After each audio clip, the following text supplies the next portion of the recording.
Yesu ashimwe. Amen. Yesu ashimwe.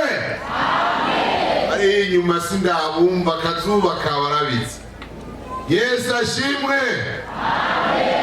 Amen. Ndumva rero ko munyumvise. Turanezerewe cyane kuba hano. Kuba imbere y'Imana biranezera. Kuba imbere y'uwakuremye. Kuba imbere y'uguhitiro akakuvyura akaguhamagara. Amen. Kuba imbere y'ufise mu kiganza amatariki yivuka n'ipfa ryawe. Mana ishimwe cyane. Amen. Abantu benshi barashobora kuja ahantu bagatinya kagira ngo ejo bucamfa, ariyo n'abatinya kurogwa. Bakamana koba bagiye mu minsi mikuru amasahani bagakura iryo hejuru bagasubira ntuzusubira gufitiye mu maboko iminsi y'ukubaho ngo tunezere. Amen. Hari inyuma Yesu ashimwe. Baragerageje kuronga ndi Mozambique uko bashoboye, bararuha baraza bapfumu karuhariwe bati mufundisi niko bamwita, bati twarakuroze bimwe bihagije, none ubwo wariye bwahereye he? Bimwe wahonyora byaroye he? Turemeye turahaje. Mana ishimwe cyane. Amen. N'indavyi Imana yacu n'indavyi, ntugire ubwoba. Kaze rero tunezerewe, turanezerewe cyane kuba mu mwanya w'iteka w'icubahiro, kuba ahantu Imana ivuga, Imana ikora. None rero nuko nicyo gituma numva nogira gute, nokangura urambiwe yumve neza ko afise umubonano udasanzwe, ahantu ho gutega amatwi ye n'icubahiro akavugana natwe. Mana iduhezagire cyane. Birababaje hamwe waronse umutumiro ukaronka ibakwe ryo kujya ku mukuru w'igihugu, hanyuma rero ibyo avuga ntutegere ibyo avuga, ubu buriya aho woronkeye. Mana idufashe cyane. Amen. None rero twagomba dushishikarire hahandi ho ku mugoroba hariya mu byakozwe n'intumwa 3 wa murongo igice cya 3 byakozwe n'intumwa, tubandanye n'ijambo ry'Imana. Ndumva mu mutima kubashingira intahe. Nibaza ko mutanzi imuzi ni Imana yankuye, mwumva uko nyene gusa o karori ego birakwiye ko mumenya muti urya mugabo yavuye aha. 3:19 nuko mwihane muhindukire ibyaha byanyu bihanagurwe, ibihe byo guhembuka bibona ingene biza bivuye hehe? Mu nyonga z'umwami Imana. Imana ishimwe cyane. Amen. Ejo twaraciye ko mu gifaransa babyita introduction, warabonye abahembuwe n'ibyagiye birakurikira, ariko tugomba twinjire muri iri jambo ritubwira ko uguhembuka bizanwa no kwihana. Turabu kwihana, hanyuma turabu ko guhindukira natwe nyene tuce tuja mu mwanya waho tuvuga tuti mwami Imana turihanye kandi turahindukiye, none rero duhembure muri iyi minsi. Ufise ibihemburwa byose, ufise ibyo yifuza ko yobona impemburo ivuye mu ijuru, ace ajya gusenga dufatanije. Imana iduhezagire cyane. Jewe ndabashingiye intahe gatoyi cyane, none iyo ntahe murayigomba, hari aho ngira byoba bidakenewe. Hani inyuma ariko aho imbere nayo intahe iraryoha yo kumenya uti none uyu muntu ahagaze aha, uyu muntu yavuye he, byagenze gute? Mu ncamake amazina y'iwanje murayazi, nitwa Karenzo Karori. Mvuka rero mu muryango aho navutse ukenye cyane, ariya mu Kirundo babyita abatindi. Abantu ngo bataba bafise n'igihori mu rugo babita abatindi.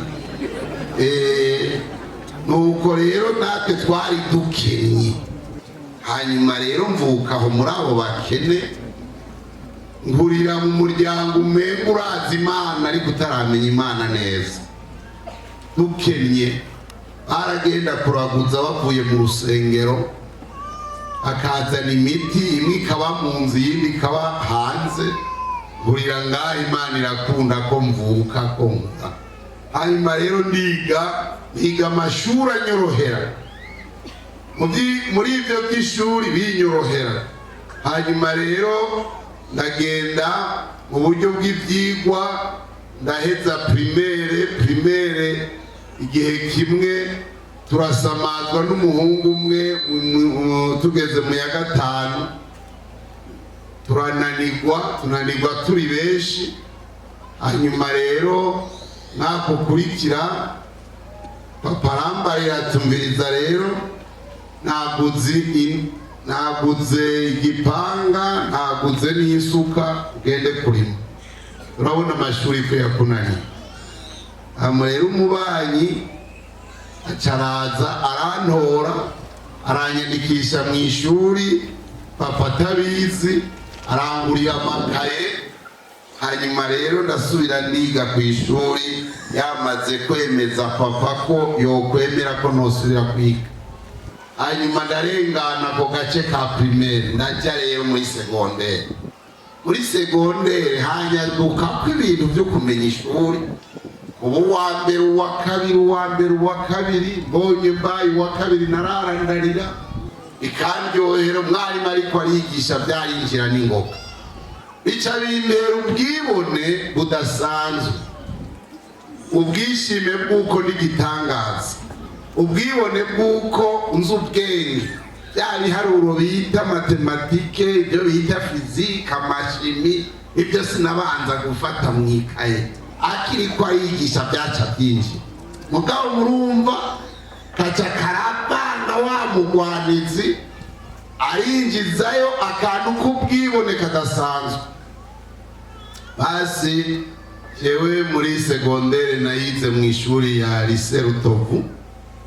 Rero ndagenda ndiga umwaka wa mbere, ubwo rero byari binyoroheye. Ashika umwaka ugira kabiri n'amanyama menshi.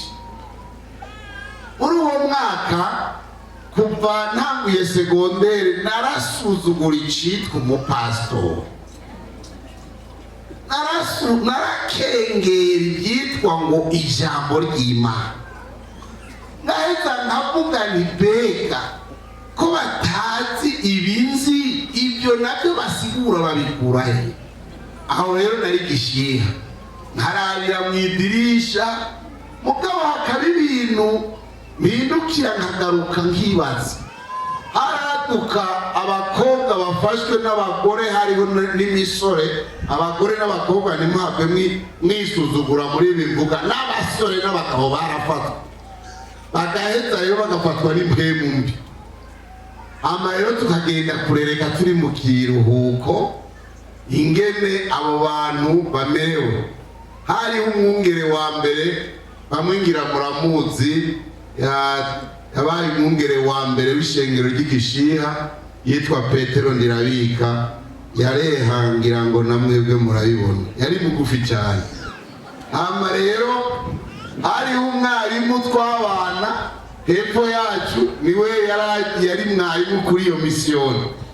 Rero akama ari wahangayika ariko arasengera abo bantu baza, natwe tukarorera. Munsi umwe rero impwemu mbi turabona ko zimunaniye, akiyuha kuya. Hanyuma rero ziramubesha ngo Petero araje, arasohoka agenda kuraba ngo turakubesheje, kugira ngo uwo muntu afate akaruhuko. Rero agasubira agasenga. Petero nk'uko zabivuze arashika, zimwumvise akiri hariya ngo ka kagabo kagufiya karaje turayabonye. Atarashika mu muryango agaheza agakankama, zikaca zisohoka, ukabona umukobwa aguye hasi. Hanyuma rero akamusengera, mwanya muto akabohoka, bakaza n'uwundi akabohoka. Ngo bikantera kwibaza, none ni bwa bwenge bize none ko ntazi n'ishuri boba bafise. Ibi bintu nabyo babikura he? Icyo rero kigatuma nibaza n'ubwenge mfise hariho akantu ntararonka, aka kantu gatuma impwembi ziboroga nako ndaronka. Ako konyene rero kakantera kugira ubwoba mbonye pasitori asenda imiyaga, pasitori ashobora kuvuga mu ndimi. Ibi ni biki? Ndondera Bibiliya ndasoma cyane cyane iki gitabo cy'ibyakozwe n'intumwa naragisoma cyane, mugabo nkagisoma mu buryo bwo kurondera aho bavoma ubwo bushobozi kubohora, kuko icyo nicyo nabona bansumbije. naye ahandi naravuga ngo nta na primaire bagira, segonderi igifaransa ntibavuga, wabagize icyongereza, shimi, fizike. None ibi bintu bahagarika abantu babikura he? Aba rero muri ako gakengere karambanye ingorane. Ngiye mu y'12 naherutse ndiko ndigisha abandi, cyari ikigwa cya shimi, uca dukora ikibazo cy'ubwenge buca buradegera ndasara ndirukanga. Abo twiganye barabizi, amarero baramboha, arambwiye yuko nahora ntata ngakubita abantu, ngira ngo sinzi jewe aho ngeze abasazi baca baza mu bikorane, sinzi gahafata umusazi yoba yaje. Jewe aho rero ni Imana yanguye mu basazi, nta wundi yavuye mu basazi. Ntama nisanga mfise bakeyi cyane. Hariho abavuye mu mboregwa, hariho abavuye mu bapfumu, hariho abo Yesu yakuye ahana hariya bari mu byago bibaremereye. Jewe rero mu mutwe hari harazobaganye. Umuntu niyakubwira ati umusazi, uzomenye neza yuko agututsi igitutsi kibabaza cyane. Ubwenge burahera, ndashika ahantu umuntu atazi kumesa, umuntu atazi kumenya ibyo arya, muca mwumva ibyo narya. Mama arahangayika, papa wewe yaguma yiruka mu bapfumu, abapfumu bo mu karere k'Iburagane barananirwa, hajyamo abapfumu bo mu Rumonge iranga. Hama rero haheze imyaka 2 hariho umugabo mu muryango iwacu wa mwene wacu yari amaze kwakira agakiza, acaraza yinginga ngo yinginga mama ati uyu mwana ni mumumbe, zomujane mu gikorane cy'abapentekoti hama bamusengere azokira. Intango ya mbere baramwangira, mugabo arashimika, bararuha baramwemerera. Sinzi ko muba mukibyibuka, ni mu gikorane cya mbere cy'ivugabutumwa umukozi w'Imana Moses Krora yaje gukorera i Bujumbura. Ama rero icyo gihe aranjana ambwira yuko babuze aho duhagarara ngo inyuma y'igikorane. Munsi wa mbere wa 4 barasengera abagwaye sinakize, barasengera abagwaye ku munsi wa 5 uyu munsi sinakize. Ariko kudakira nibisigura ko Imana itabiri kirakora. Hariho ibisigo bishonga cyangwa ingorane mu muntu zishonga nka kurya ibuji igenda ishonga, uko ubushobozi bw'Imana bwurukira kuri icyo kintu. Hama rero ku munsi wa 6 jewe numvise umuyaga bariko barasenga. Hama rero nca mbona ndahantu mu gikorane, nca ndahora. Mugabo arahindukira arambaza ati wumva wakize? Umutima ntibasha nomubwira ko hari ibyo numvise, abaporoti boca bishima.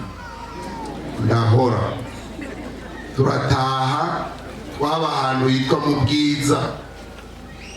Ama rero ukuntu twatashe bimuha kubona ko hari ikintu cyakoretse. hama rero turashika ishitse bimutangaza kubona natse amazi yo kunywa nkayiha ntayasheshe, bimutangaza ingene ninjira mu cyumba sohoka, utwo twose abandi bazi gukora badasara nkadukora neza. Aca aravuga ati yakize. Ama rero ubwenge bwagarutse mw'ijoro rikuze ndamunyiganza nturazi byabisabisho byangijije. Ngaho urumva sinari bwakizwe, sinari bwakira agakiza. Ama rero turataha igikorane giheze kwa Mungu, dushitse muhira ndavuga nti ndagomba gusubira ku ishuri. Mama ntiyabyemeye, papa ntiyemeye. Ama rero barankundira mu kwezi kw'icenda ndasubira mu Rutovu. Mu Rutovu ndiga nsubira kuba muri cya kibanza canje muri Nyashuri. Abarimu ntibemera ko nakize, mugabo babonye amanota naronka baremera bati koko yarakize.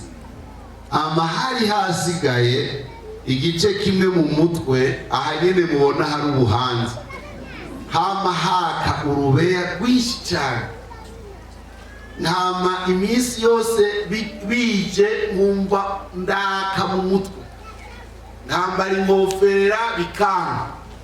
Ama rero munsi umwe ndabaza ni none gukira narakize ariko ndumva kumengo bizohava bigaruka, nama ndiko ndaka mu mutwe. Naho urumva waka mu mutwe uri ngaha waka mu mutwe, Yesu arakuraho umuriro waka. Yesu ashimwe.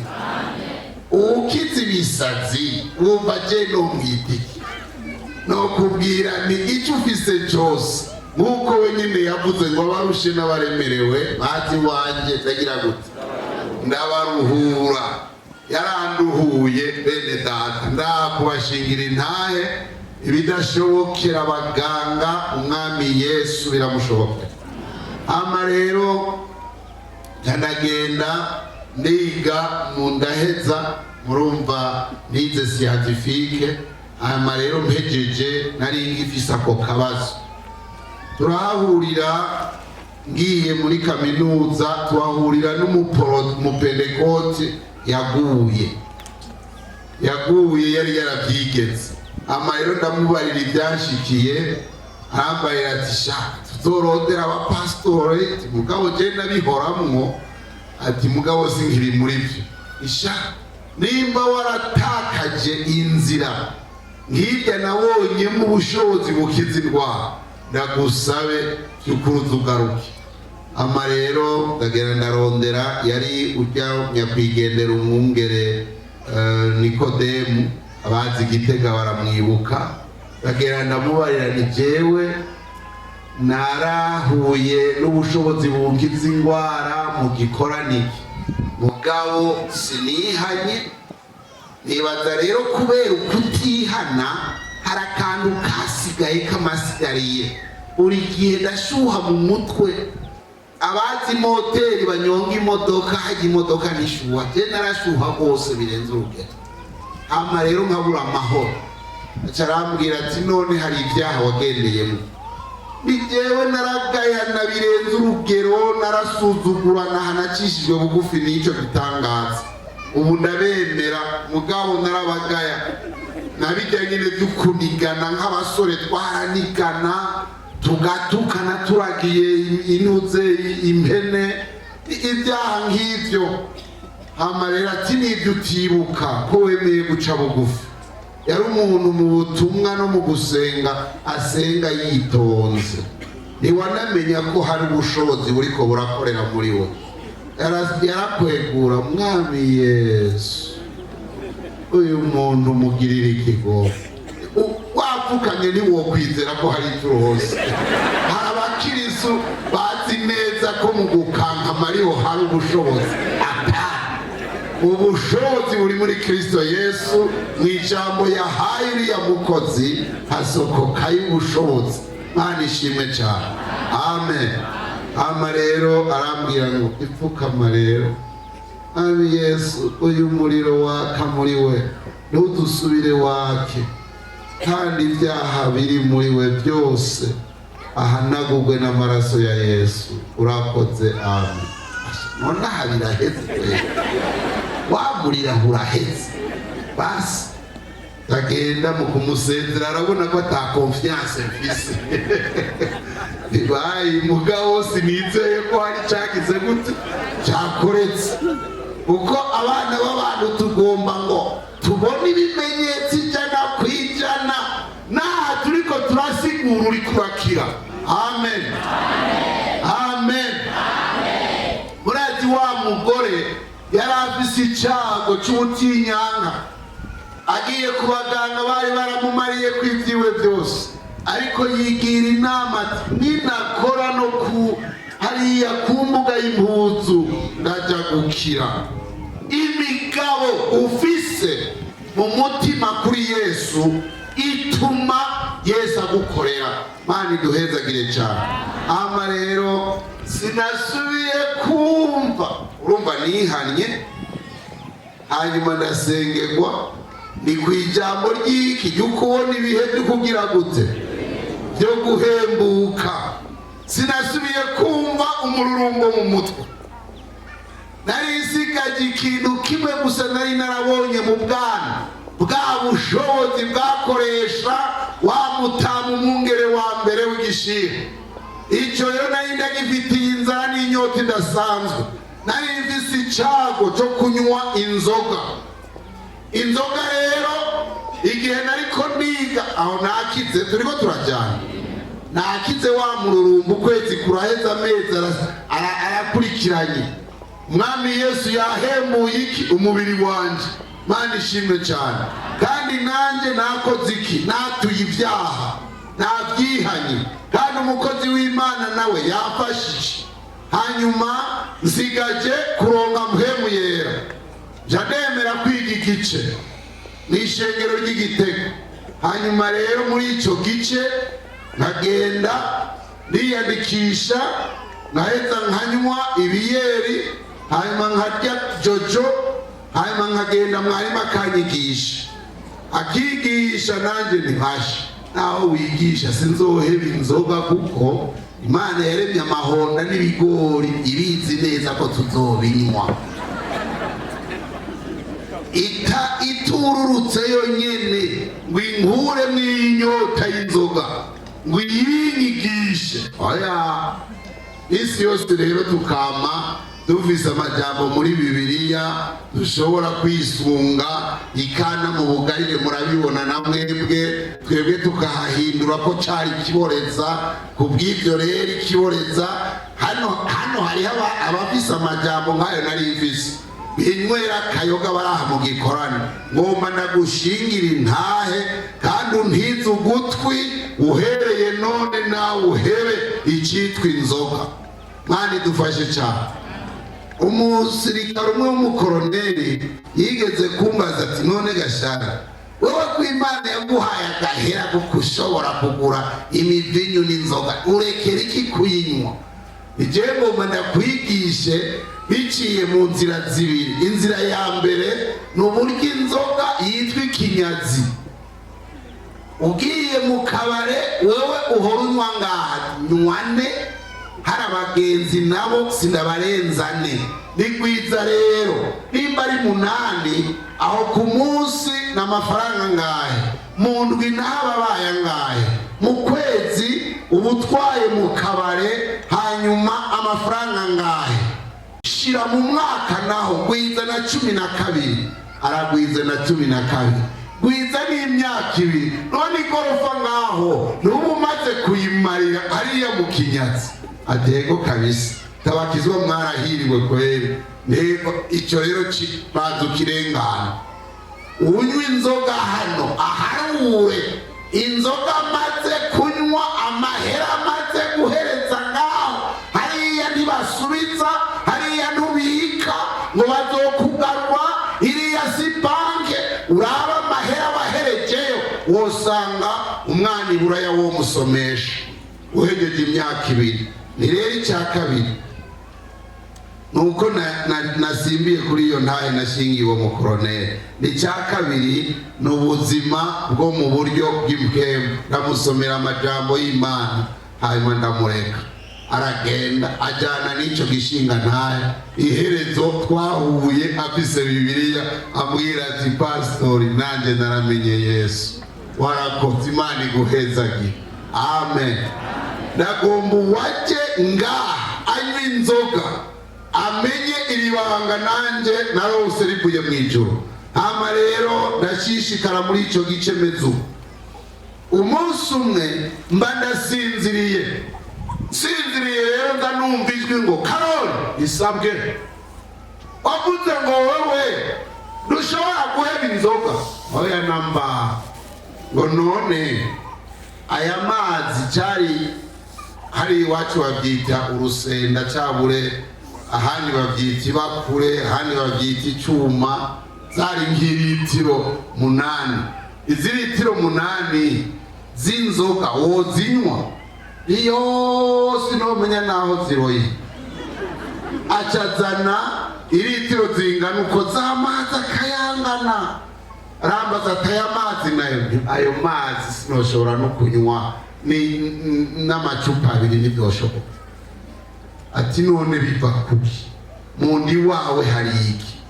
Urafise ikibanza cyahaja ilitiro 8 z'inzoga, mugabe ilitiro 8 nta kibanza zifise. Noya niwe wobimbarira ngo mundi wawe hari impwemu mbi zimeze nk'umugina, urasukamwo iyo migina y'impwemu mbi ntiyuzura, ugasukamwo ntiyuzura kubera n'impwemu mbi, nazi impwemu mbi ntizihaga.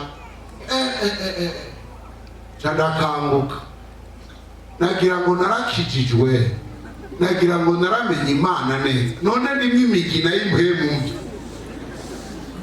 muri iryo tiro nyene ni Mana akaba ari wowe ubimbwiye. Ndasabye ushire umurumyo kuri iyo migina sinze nsubire kunywa inzoga. Cadikangura mu gatondo rero ngenda gupima ngo ngende kuraba ko Imana yashyize ku munwa. Duca mu kabare ngurikiye ndacungurura, nyamugora arakimba. Ngiye gushira ku munwa ngira ngo murabyumva nahatswe cyandiruka kugira ngo simpave nononera bariko baranye. Nongera ndagaruka ningira ngo nibyanteye, nongera ngo nsome papa budahwa ndasiga ngaho. Hanyuma ikindi gihe nongera ndapima nireka basifume nteramiraho. Nagera ndateramira aho bariko barazinywa, naho nyene bimba ko nkuko nyene. Iminsi yose ndahaciye bikamera uko. Basha reka ngende rero bundemeye Imana yarasize umurumyo ku migina. Mana idufashe cyane. Uhereye icyo gihe ntangura kugenda mbwira abanywenzoga ko muri bo haba y'imigina y'abadayimoni. Iyo migina kwizoba hezereza amahera n'amagara. Amahera niki n'amagara, kandi ko ari kizira imbere y'Imana. Byeruye ishinga intahe mpagaze imbere yawo. N'uyu munsi rero munywenzoga akira agakiza, akira Yesu, akura imigina y'abadayimoni banywa inzoga. Nico gituma unywa ntuhage. Iyo umore wahubwo nihugira ngo ni mu nyongere. Kubera iki? Habaye imigina y'abadayimoni niyikunyoteza, hanyuma ukanyoterwa inyota idahera, ibyawe bikazohera bihereye hehe? Hariya hanze umuntu agenda kwihagarika. Mana idufashe cyane. Amen. Hanyuma yaho ndasenga Imana urakoze. Nari narivye ibitabo 120 mu Rutovu. Icyo gihe cyose nama nibaza ngo ko natwaye iby'ikimazi, Imana irabona ko ari iby'ikimazi, nukuri nta ngorane sigicumu. Hama rero umutima wanje iminsi yose ukamugira ngo bya bitabo wivye bisubize. aho rero mfise igihe nisonzesha ngo ndonke umubatizo wa mpwemu yera. Maze amezi 3 amezi 4 ndi muri groupe kimwe n'abandi, ariko iminsi yose bariko barasenga vya bitabo mana mba mpwemu yera, vya bitabo mana suka ko mpwemu yera, vya bitabo vya bitabo vya bitabo. Munsi umwe rero ndavuga nti mana ngomba ibi bitabo ndumva ijwi ko ryama ryasirana muri jewe rivuga ibi bitabo natwaye. None rero ndagomba umfashe, sinzi ingene byogenda ngo ndonke imodoka ibintwaza urukarato amahero jandarutekera mu gatondo ka kare, abanyeshuri bose barambona nikoreye urukarato. Erega waratenganye ibyaha, haragera igihe Imana n'ubu kigira kwiyumvira ngo barambona cyangwa ntibambona, kuko icyaha kiraremereye cyane. Nari ndemerewe, nari mbabaye, sinashobora kurongana mpwemu yera, kandi numva amahoro yarahetse ndagwikorera. Ama rero ngeze ahantu ku irembo bati ibyo utwaye n'ibiki, ntereka sharekera nije ndabizi. Ndagenda ngeze muri piri Gitega, Mana ntabara, none nzakurira imodoka ivuye. Imana nyakuntu ugitegura umuntu yateguye n'ikindi, nzambona imodoka yo kuri lise ya Rutovu ndayihagarika, nzambona barahagaze mukombiki noya sirifute. Ariko kandi nimba umuyobozi wo kuri lise yo mu Rutovu nagomba nkubwirire, jewe ndi umusuma n'ivyo bitabo 120 n'ivyo ubona ngaha.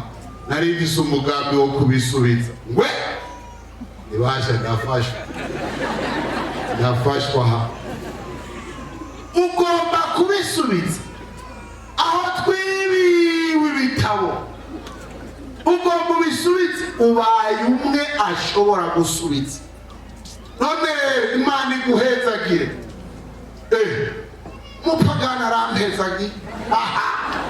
Numva agacyo karaje, numva agasho sinza kukajyamo.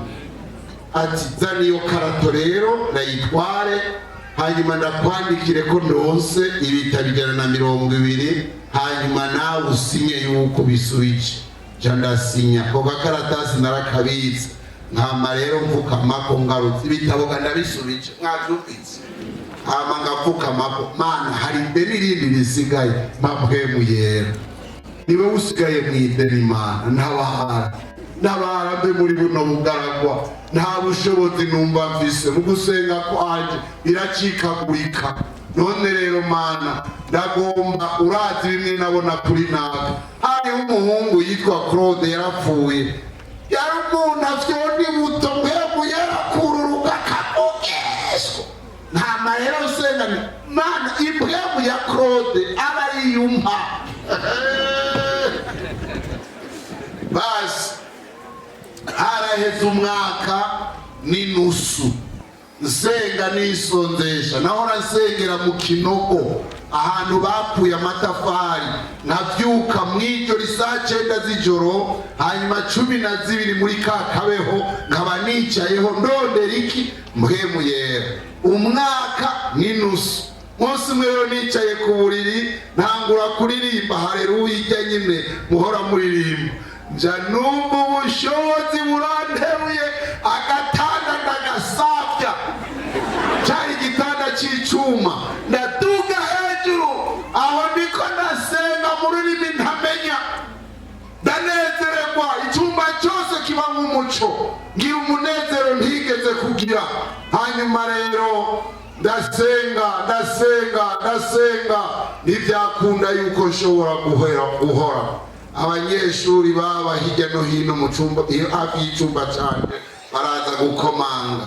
Bakomanze ndabumva, ndahora, ndagenda ndugurura. Babonye bose baca basubira inyuma, bamuhanga uteye ubwoba. N'ibiki wowe wavugije urwamo rwinshi, ngo none ntuzi yuko mwebwe muri uyu munsi mufise icigwa.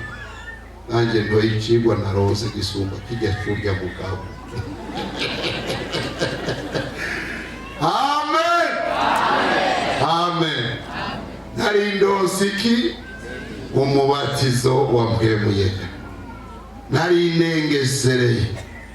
Hanyuma yaho nahawe kuregwa ushobora kujana n'ingabire zikomotse muri uwo mubatizo. Byarangoye cyane, byarangoye. Hageze ahantu duhuye n'umuntu ndamubwira ibyaha byiwe akaca yiruka n'isahizi naho wabikoreye.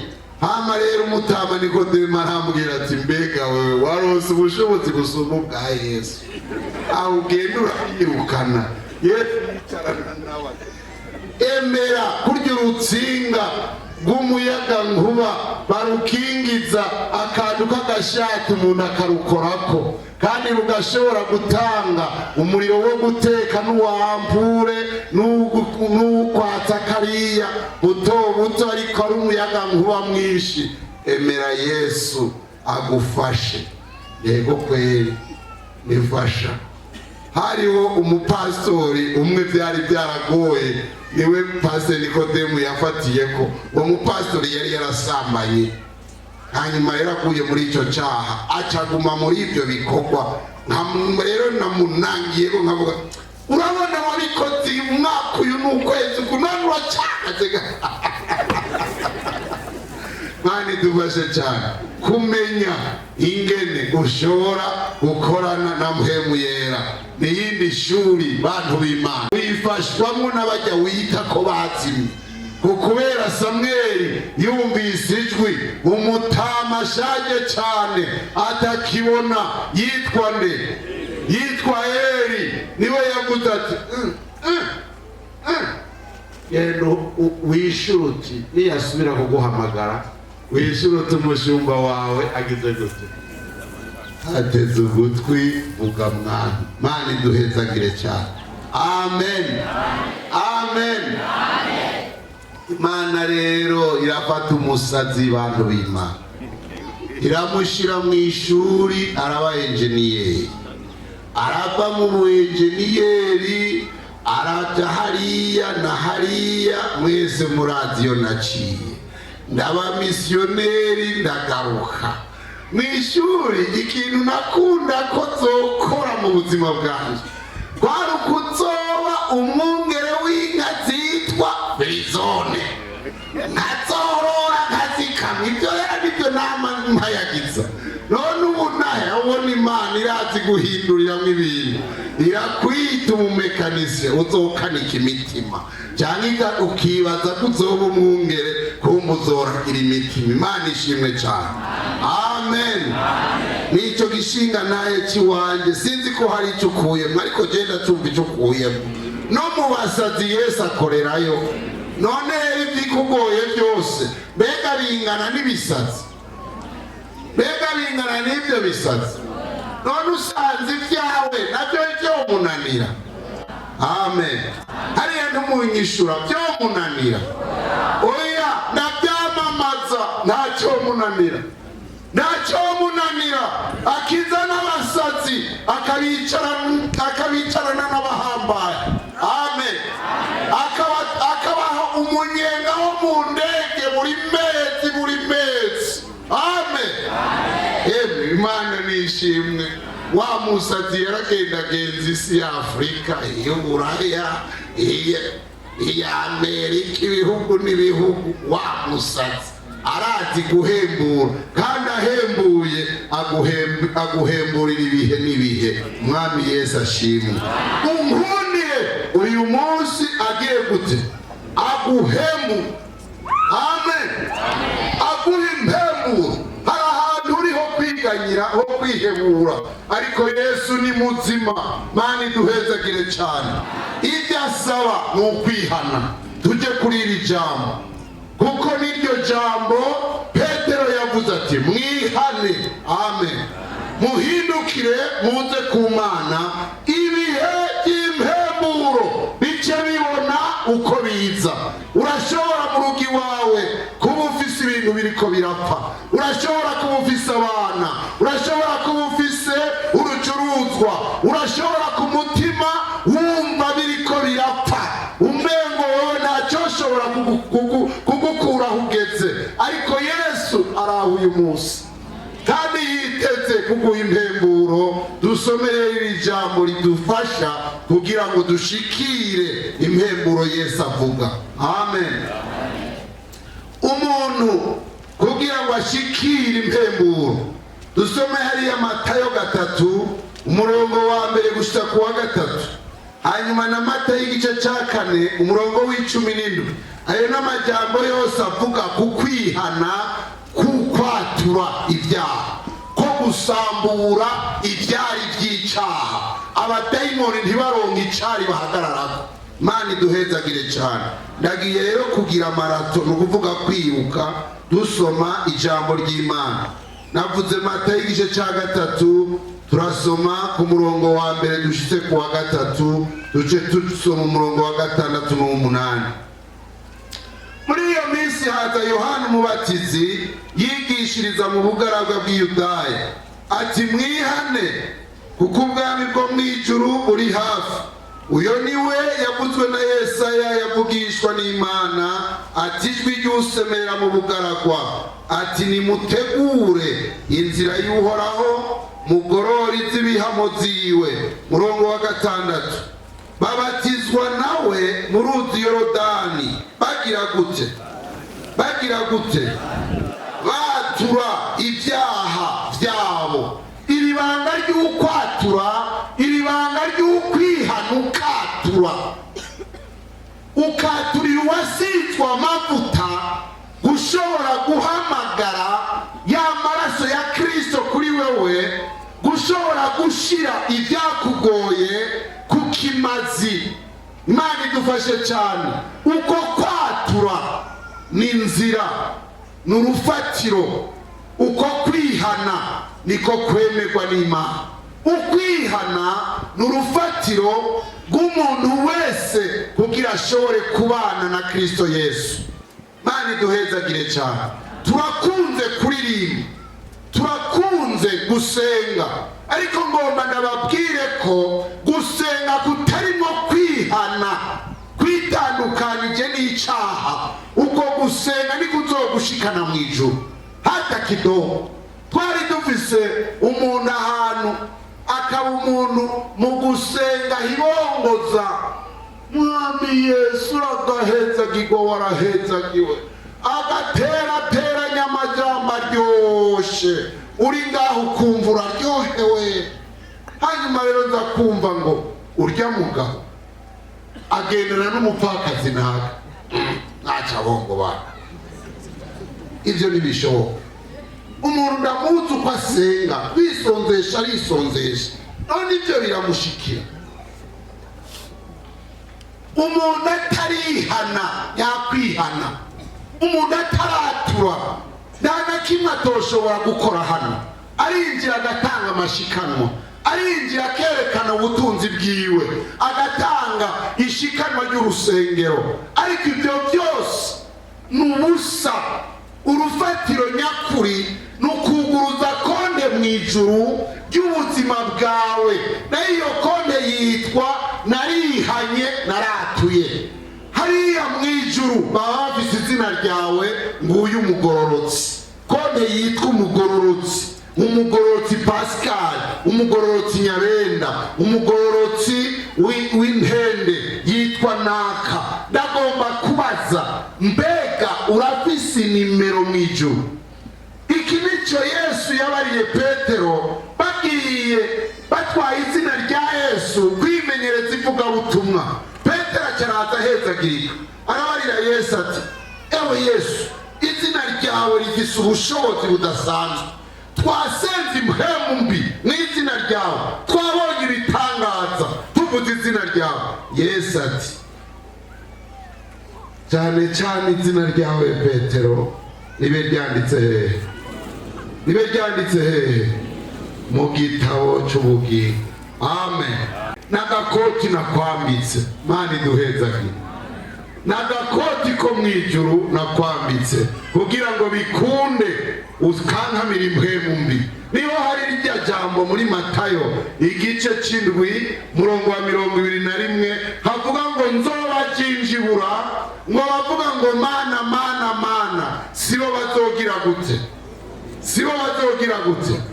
Sibo bazokwinjira mu bwami bw'ijuru. Ndababaza nk'abazi gusoma Bibiliya, ariko umuntu arakwiye kuba afise ibanga abwira Imana, akayibarira ati Mana mu mutima wanje ndakunogeye.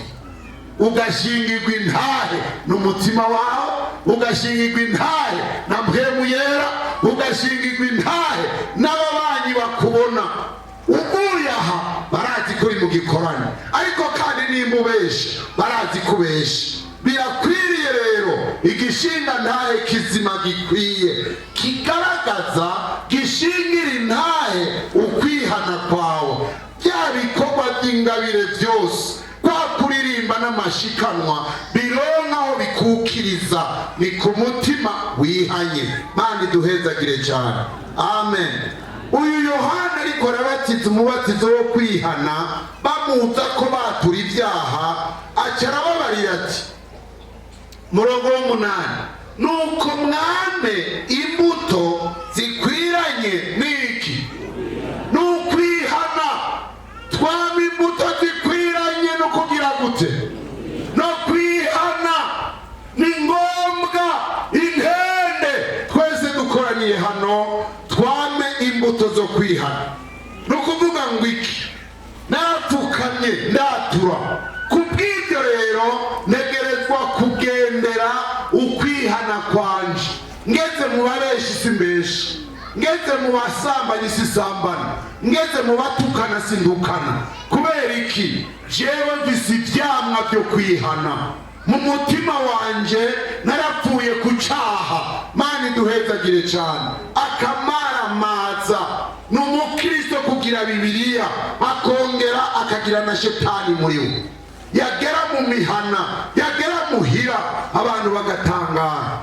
Twarababajwe mu minsi irenganye n'umuntu yitwa umukirisitu, yari mu gipolisi, hanyuma akaba agendanira minisitiri ajejwe ubutungane.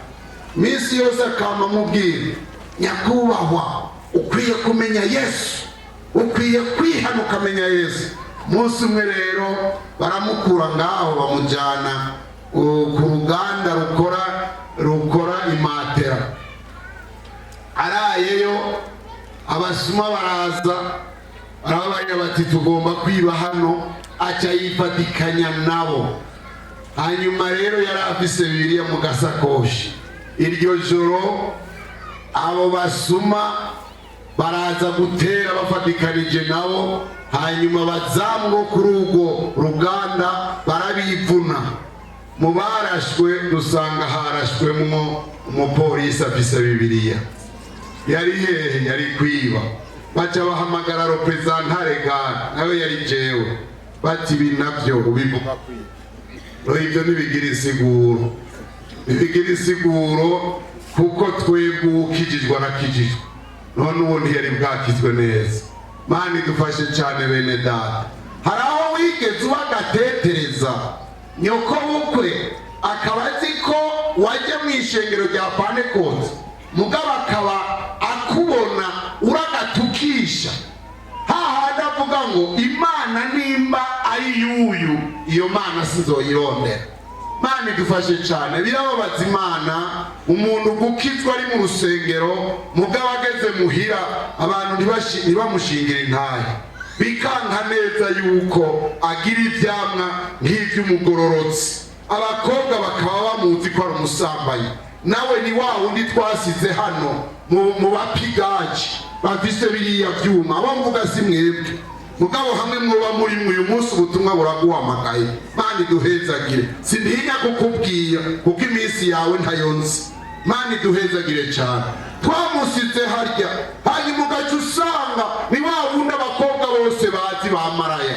Hanyuma tukamuhagarika ngaha, hanyuma tugaca duhamagara muze mwihana. Kamuraba nimba iri shengero nimba abahingira basa n'urya ndacafise iminsi. Imana idufashe cyane.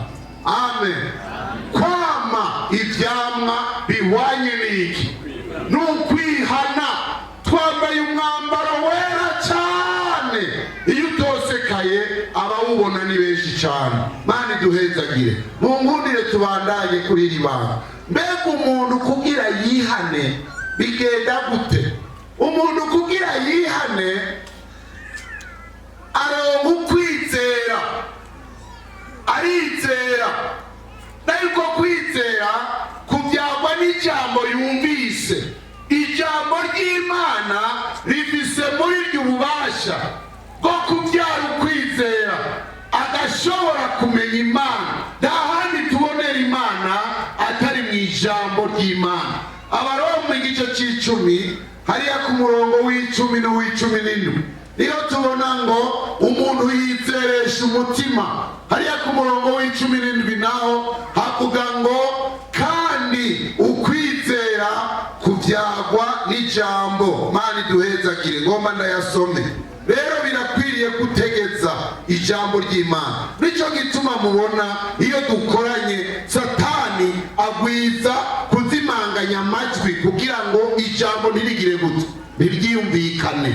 Aragwanira ama mikrofone, aragwana mu majwi y'abasiguzi, aragwanya uburyo bwose, arazana itiro.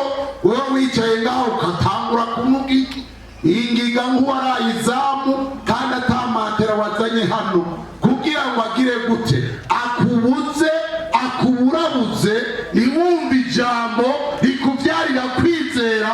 Kwa kwizera nitwagusengera bikunda ubone Yesu, kuko atakwizera ntidushobora kubona Yesu. Mana iduhezagire cyane. Amen.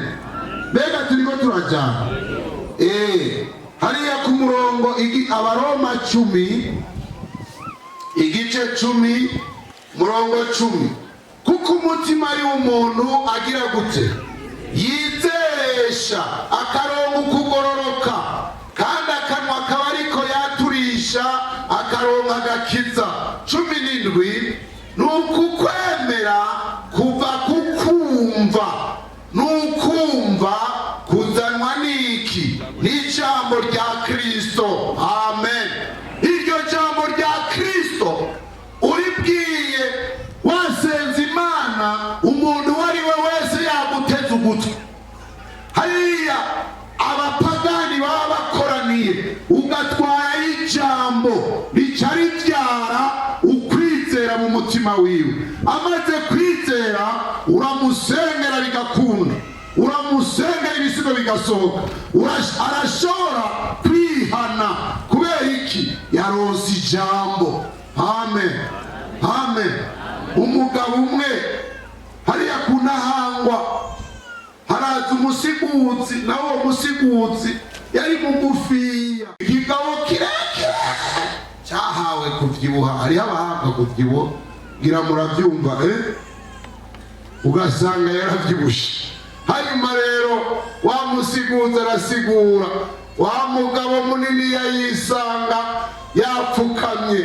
Hanyuma rero bahati inzuri wa wundi yasiguye aramusengera.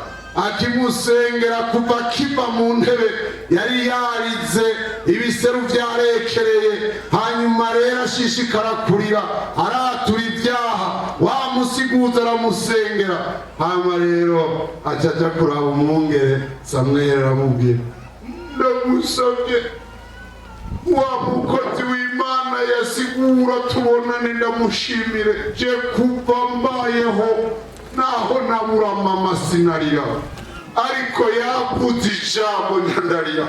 Ijambo ry'Imana, ijambo ry'Imana rifise ububasha, rifise ubushobozi bwo kugondoza ikigonde kikagororoka. Mana iduhezagire. Ijambo ry'Imana rifise ububasha bwo gushobora guhindura ibyo byose uzirikana bidashoboka guhinduka. Uwandikiye Abaroma yaryise inkota y'ubugi butandukanye. Amen.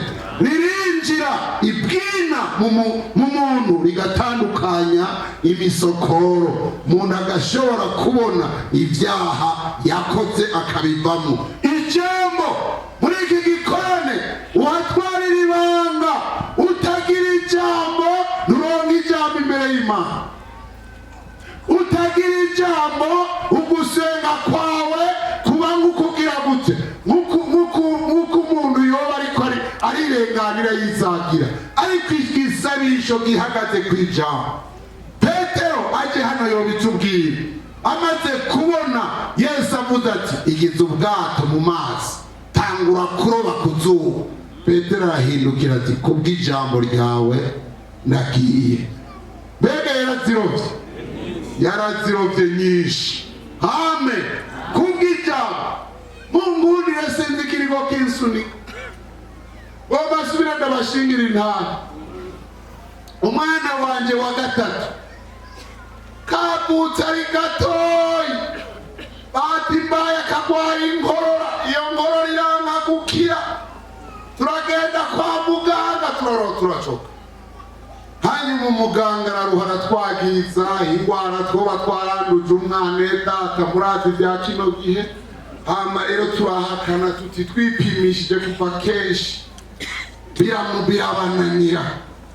Hanyuma rero haragera igihe turashira muhira turindiriye ko kaganyuka.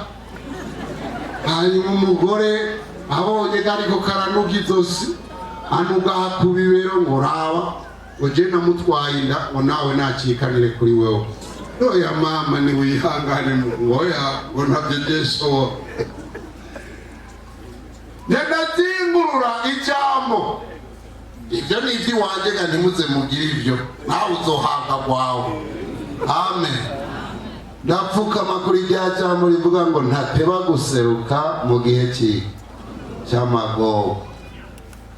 Hama rero ndavuga nti Imana ndafashe rino jambo imbere yawe, ntabara nimba yopfuye uyu mwaka wamugeneye kubaho amezi cyangwa imyaka 2, ndigijeyo Mana ndasabye umwongera iminsi yo kubaho.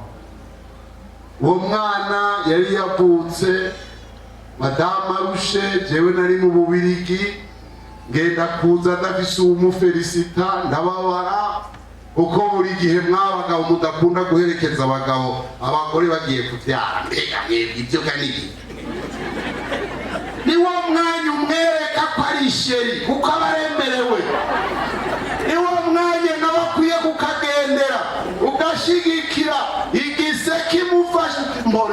Mporesheri wawe babagabo kandi abarundi barakunda nibyagenda neza urampamagara agaca yifatira urubanza. Nindawe yamuteye si wowe. Abadamu muri Imana ibahezagire cyane. Abagabo muherekeza abagore bagiye byarambabaje. Buri gihe umwana wa mbere twarajyana, uwa kabiri, uwa gatatu usanga ndi muri misi, ndababara cyane. Uwo mwana twagomba kwabaho kuko byabaye preve kuri madamu. Ama rero akana jewe birana ko ndakihanganira kariko karacikana. Madamu ko nyine aho ni mwijoro ry'ubuca nasenze. Rero hajya rero iyo usenze ibitangaza biba hanyuma y'ugusenga. Yesu ashimwe. Amen. Usiharakishe, rindira irumva kandi iragira gute, irakora. Amen. Basi rero Adamu ati jewe rero ko bukeye ngomba ngende urasigarana n'icyo kiziga, urajya kumbarira jewe nagize ubwoba. Nanjye ntuye nanjye mfise inama sinsiyiba. Tadahitana wa mukobwa araba umwana, wewe uraraba kakana turagiye, hagize ikiba uraza gutelefona. Umutima ngo ariko none ni umwana wanyu cyane n'uyo mukozi. Ngabo twese twakweye piki umubabaro dufise. Mana aho nasenga none ko atarakira hagati hagati yo gusenga no kurindira igitangaza hama hariho agasozi, kandi igihe cyose urindiriye igitangaza igeragezwa naryo rirakambya ku kanyuma.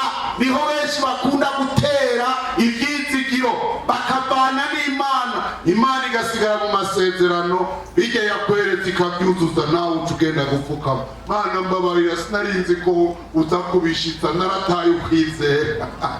Mana idufashe cyane. Hanyuma rero najya ku kazi, wa mwana acahengera saa yine afatwa na kajya akorora kagira ngo kumbe urufunguruzo rw'akabati umwana yararutoye ararumira ruca ruguma ngaho. Ubwo rufunguruzo ruca sohokana n'amaraso. Hanyuma rero umukozi aragenda ararutora aca arahamagara, aca ndiruka nasanga akana karagoyagoya, ndaraba urufunguruzo ndavuga nti urakomeye mwami nyakubahwa, urakuye y'urufunguruzo ntuteba guseruka mu gihe cy'amahoro. Amen. Ni byiza kwizigira Uhoraho. Uwo mwana n'ubariho yiga hariya Igitego. Hama rero ntadahamagara nyina w'abana, ni wa mwana erega yari yaramize urufunguruzo, ntituzi ikiringo yararumaranye mu mwobo, none Imana yarukuyeyo. Imana ishimwe cyane. Imana yagize shiririji yayo. Imana yatumye umumarayika wo gukura ifu urufunguruzo mu muhogo. Basi dutangura kumuramiza utuzi tw'akazuyazi, turamujana ku bitaro ahantu bita kwa Kayibigi, baramuha utwantibiotike, umwana atangura kuzara arya buke. None ubu ni ikigabo. Yesu agire gutya, ashimwe. Amen. Yarampembuye inkura mu bisatsi, iguma ikurikirana, niko nawe wizokurikirana kuva uhereye kukwihana. Imana izoguma igenda igucagatiye, ubona ibitangaza n'ibimenyetso. Imana ishimwe. Ijambo niryo rizana iki? Ukwizera. Mvukama kuri iryo jambo, ndagyizigira. Imana ikikora operasiyo iciye muri iryo jambo. Iminsi yose bisabwa ubu hari icyo ufise imbere y'Imana cyitwa ijambo ry'isezerano. Uripfukamye ko Imana n'umudahemuka ku ijambo ryayo.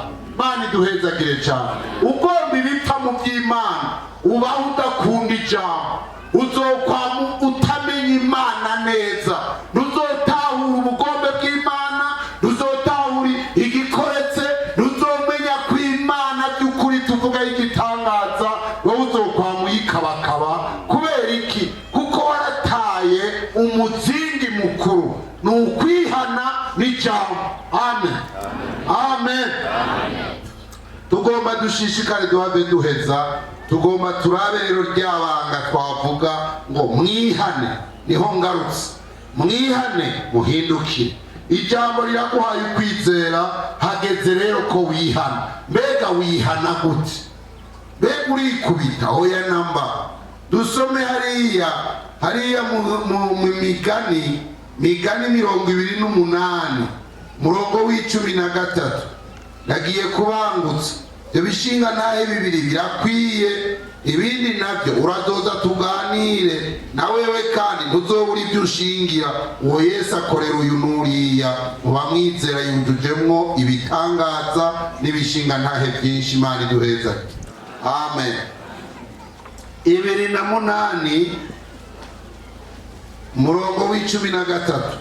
Upfukapfuka ibigabitanyo byiwe ntazoronka umugisha, ariko ubyihana akabireka azogira gute? Azogirirwa ikigongwe. Hanyuma y'ukwihana Imana izana umugisha kuwihanye. Imana iduhezagire. Muri twebwe hari abantu bagerageje ibi na biriya kugeza nk'uko basiga umuti, bakagenda gakecuru kakapfutse inyagara kakamusiga umuti nguru n'urusango,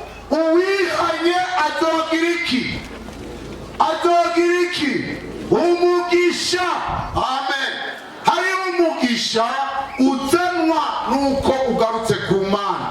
Umugisha ukuza ko uzanywe nuko watuye ibyaha, ukirukana shetani n'impwemu mbi n'ibyaha, ubyirukanishije ukwizera Yesu n'ijambo ryiwe, ubyirukanishije amaraso ya Kristo Yesu, ucuronka umugisha. Mana iduhezagire cyane. Amen. Amen. Mana iduhezagire. Tugomba tumere nk'abasozera. Iri jambo ryo kwihana n'igitangaza. Uwihanye ni wazobona Imana. Sukuri bishop muzobona Imana. Sukuri umwungere cyangwa umupastori. Sukuri umurimbi. Sukuri umukonta. Sukuri uyu cyangwa uriya. Ariko uwihanye ni wazobona inde. Ni wazobona Imana. Ukwihana ni kugira ikibanza kinini muri wewe. Nta kindi Imana yashimye Dawidi, yamushimye uko afise umutima woroshe, umutima utoneka, atitaye acagira ati nukuri nyakubahwa ngirira imbabazi.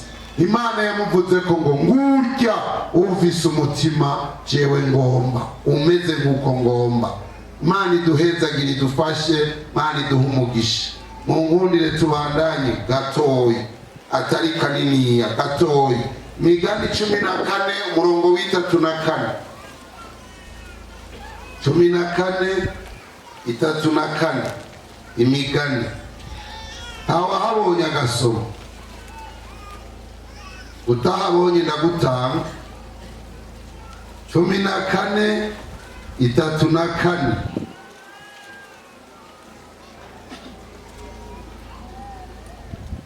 Amen. Ubugororotsi bushira ihanga hejuru, ariko icaha itukisha amoko. Subirayo cyane baguhe mikoro. Umirizi bizanwa n'ukwihana neza. Nawe hashira amaso. Ubugororotsi bushira ntende hehe. Ubugororotsi bushira igihugu cy'u Burundi hehe. Hejuru. Amen. Ubugororotsi buzana icubahiro c'Imana mu gihugu. Igihugu ekonomi kaduka, bakarima imvura ikagwa. Amen. Izuba rikaka rigaturira indimo, abantu bagatunganira. Yesu ashimwe. Subirayo gusoma. Ubugororotsi bushira ihanga hejuru, ariko icaha gitukisha amoko. Icaha gitukisha nyeneco, ariko ubugororotsi bushira umuryango, urugo hejuru. Amen. Ibyabo ntibisesagurika, Imana ibishyiramo umugwiza n'umugisha. Amen. Hari icyo usumbije abandi nimba warihanye, hari icyo uhonde nimba wicaye hano utarihana, kuko ubugororotsi bushira ihanga hejuru. Imana iduhezagire cyane. Ejo narababariye ingene Swede yakiriye agakiza, ubutunzi bwabo bwaciye buduka. Natwe iyo duhaye Imana imitima yacu, ibyaha bikayivamwo, ubwo bugororotsi turose muri uko kwihana uca buduzi, tukabihanga bishyizwe hejuru. Imana iduhezagire cyane. Amen. Amen. Iryo jambo ritware ubugororotsi nzobwumirako, kuko buzotuma nshigwa hejuru. Imana iduhezagire. Amen. Ubugororotsi hariya icete cya mbere Yohana yanditse igice cya mbere murongo w'9. Imana idufashe cyane, tugomba tumere nk'abarangiza. Igice cya mbere murongo w'9, icete cya mbere Yohana yanditse. Gomba ndangize, nagushingiye intahe, nakubwirije mu ijambo ry'Imana nk'uko ndongowe na mpwemu yera, hasigaye aho iwawe. Imana iduhezagire. 9, nitwatura ibyaha byacu niyo yo kwizigirwa kandi igororoka. Ibyo nibyo bituma igira gute? Iduharira ibyaha byacu, ikatwoza ukugabitanya kose. Twatuye ibyaha, Imana irakuraho icaha, bituma duharigwa, bituma abadayimoni basohoka,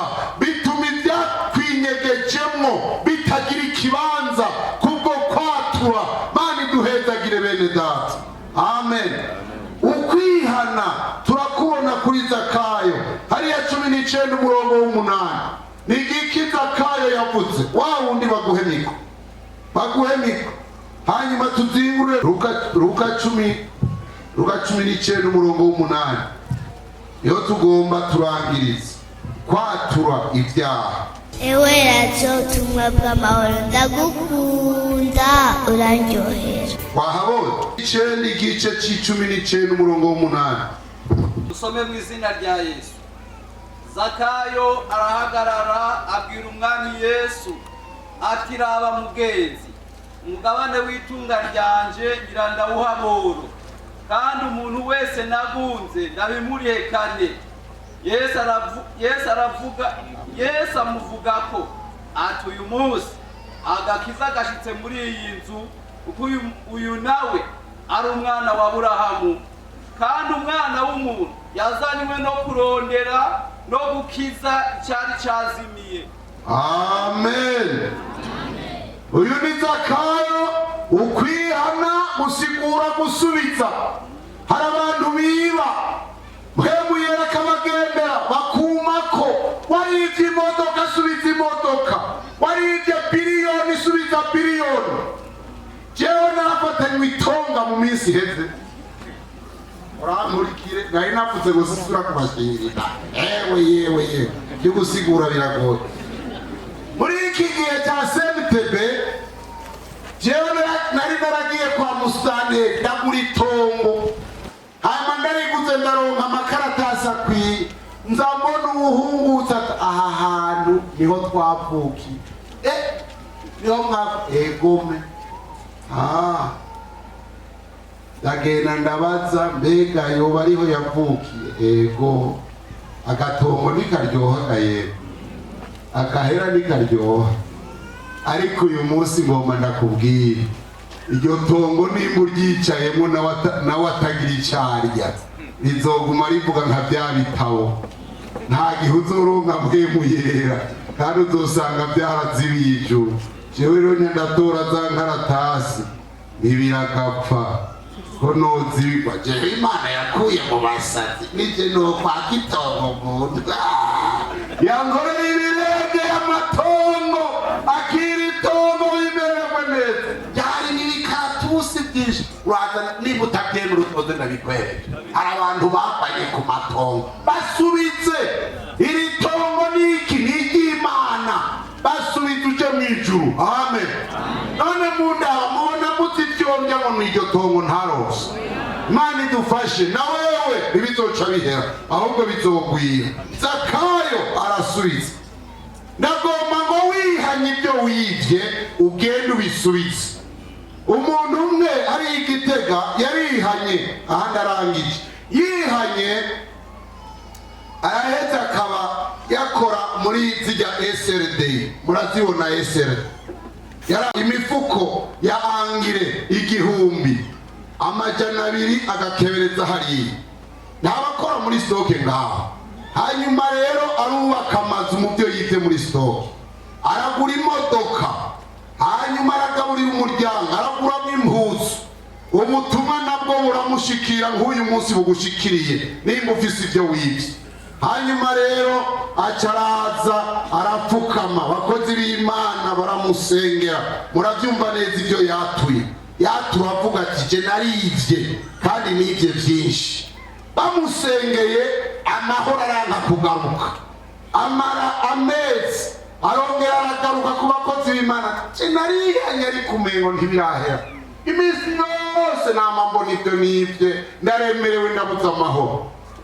None rero ndagomba kubisubiza. Mukozi w'Imana ati subiza ubona amahoro. Burya bene data ubugingo burazimye, kandi ijuru ridafite icyo rigukenesheje rirakagira gute, rirakabura. Urakwiriye kwikenesha ku mbozi y'ibyo waciyemo ukumva kubihebye. Erega atacuhebye nacuronka ijuru risumba byose. Mani duhezagire. Aragenda rero ashikira hariya kwa Diregiteri General, aravuga ati je mbizanye neranije n'amamiliyoni anganuko, kandi amwe narayariye ayandi ari mu nzu. Baca bakoranya konseye aravuga bati uyu mugabo yarivye mugabo arishikanye none tugiye gute bose bati mugirira iki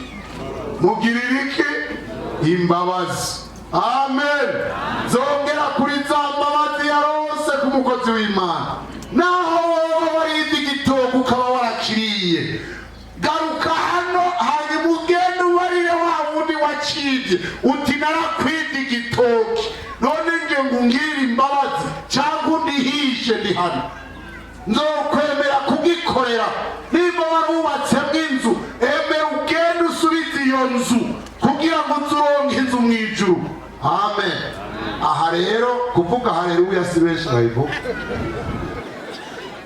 ageze gutunganya neza ugatunganya ibyo wibye agahera ugakurayo ukamusubiza kugira ngo uzoronke mu ijuru tuvuga ngo yanohava nkene Yesu ntakennye amen ntakenye twige gusubiza ibyo twibye niba warakoreye akazi umuntu ukawusanga waramwibye genda umubarire kandi umubwire uti niteguye gusubiza mugabo nabyo mfise narabiriye niba aza guca urubanza hejuru yawe ubwo rubanza guciriye aba ari guca ukora Mana iduhezagire cyane amen abibye leta subiza muri leta ugende barugucira hanyuma uronke ukugororoka umwami Yesu ntazogutetereza azocaza niwe azoriha indishyi Mana iduhezagire cyane amen ninde wa mbere avuga ati jewe ndagomba Imana ngomba natura ibyaha nakoze kaze tugusengera Imana amen kaze tugusengera Imana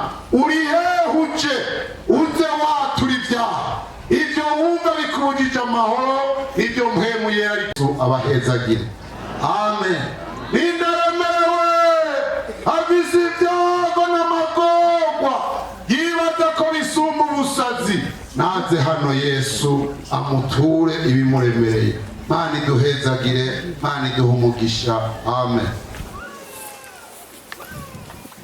wahano muntu zimi turirimbe twese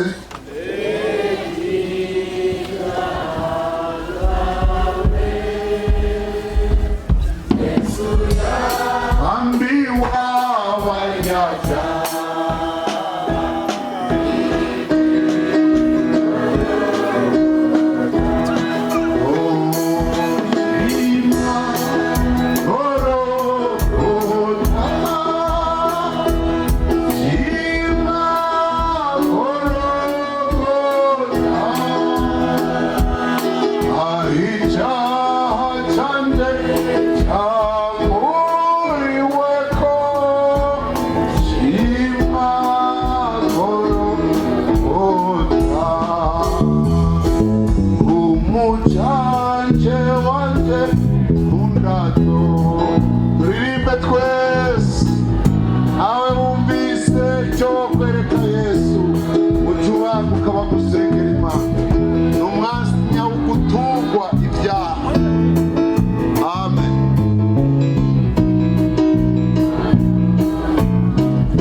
afise inyota idahera inyota y'icyaha idahera nihere kaze tugusengera Imana kaze dufashanye kaze upfukame kuri iri jambo ugira uti ni jewe mwami Yesu nitavye kandi uragirirwa imbabazi ninde yariye iby'abandi mugabo akaba agomba ijuru naze yihane kandi azasubize ukwihana kuzuye nuko gusubiza ibyo umuntu yatwaye ubundi Mana iduhezagire cyane tugomba dusenga Imana dusengera ababene data dusengera ababemeye mu ati mwami ndi hano, ndumva nzinzwe, ndamanitse amaboko, ayisarenda, ndemeye ndatsinzwe, kandi mwami Yesu ntagutsindaho, ahubwo aragutsindanishiriza mu maraso ya Yesu, niho umuntu asubira kubonera amahoro.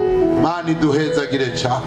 Dusaba umwungere wa kabiri kuva mu ishengero ryo mu Kayogora basengera Imana.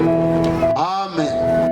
Urababarirwa kandi uraronka amahoro, kandi ubuzima n'ubugingo ni mpemu birahembuka. Mana iduhe umugisha. Mana turagushimiye, ijambo ryawe Mana ni inkota, ijambo ryawe riratandukanya mwami Yesu Kristo, rigashira habona icaha, rigasogota neza. Urakoze Mana ko ijambo ryawe tuririyeko, ikoraniro ry'abera turaririyeko, abakozi b'Imana turaririyeko, ishengero ry'umwami rirariye ku ijambo ryawe. Mana yera uragaheza kikugabura neza, uri Imana ikomeye. Jambo twumvise n'iryo kwihana, nuhabwa icubahiro Mana. Umuntu yihanye neza, ibihe byo guhembuka bica bibaho. Urakoze